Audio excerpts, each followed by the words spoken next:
Team Kaya This. Now, napaka-warm ng welcome ng Barangay Bagong Katipunan. Masarap pala kayo magmahal. Maraming salamat. Pasensya na, hindi ako nakasama sa ikot ng house to house. Nasa District 2 ako kanina. Kaya hindi ako nakasama. Pero maraming salamat sa pag-welcome sa Team Kaya This. Happy po ba sila? Ayan.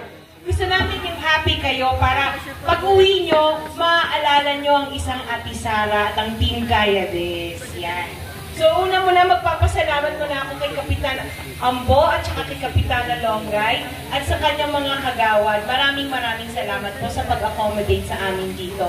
Anyway, kaya ba kayo nandito kasi gusto nyo marinig kung anong kaya namin dalhin dito sa Pasig?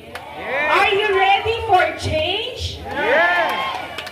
Yan, masarap pakinggan yan.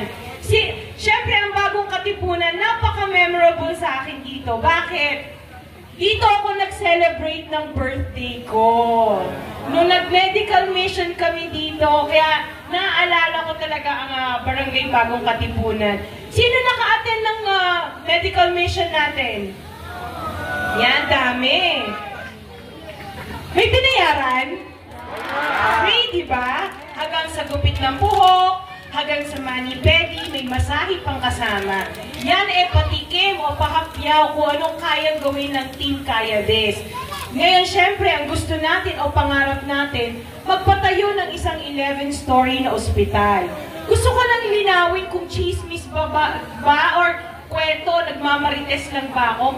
Kasi ang balita ko, pag pumunta daw kayo ng ER ng Child's Hope o Pasig City General Hospital, minsan nakaupo lang sa monoblock, tapos naka-dextrose, ilang araw nakaswero dun sa monoblock. Tama po ba? Or chismis? Alalahanin nyo ha, may mga vloggers dito. Yan. Hindi ko kasi, ayoko naman kasi manggaling sa akin. Gusto ko nalaman yung katotohanan. Kaya ang pangarap namin ng Team Kaya This, magpatayo ng isang dekalibreng ospital. Alam ko meron tayong MRI, meron tayong CT scan, pero yung service na yon may oras. Gusto natin, pag yan ay napatayo yung ospital na yan, 24/7 gumagana lahat ng serbisyo na yan. Hindi pangako yan. Hindi pwede, hindi kami nangangako. Kasi nagagawa namin yan. Paano sasabihin, 2 years, maitatayo ni Ate Sara yung ospital na yan? Imposible, 11-story, no? Kaya. Bakit? Meron akong project sa Manila ngayon. Isang 11-story na ospital. Last year ko siya inumpisahan. Ngayon taon, patapos na. 2 taon, kayang-kaya ipatayo yung ospital na yan. Kaya This. Yan. Isa pa, yung sa uniform din ng mga bata, gusto ko rin linawin kasi syempre, isa din akong nanay. Nakuha na ba yung uniform? Ha? Ay? Natapos ang school year. Narinig ko dito. Matatapos. Hindi. So late siya? Late ba or ano? Late.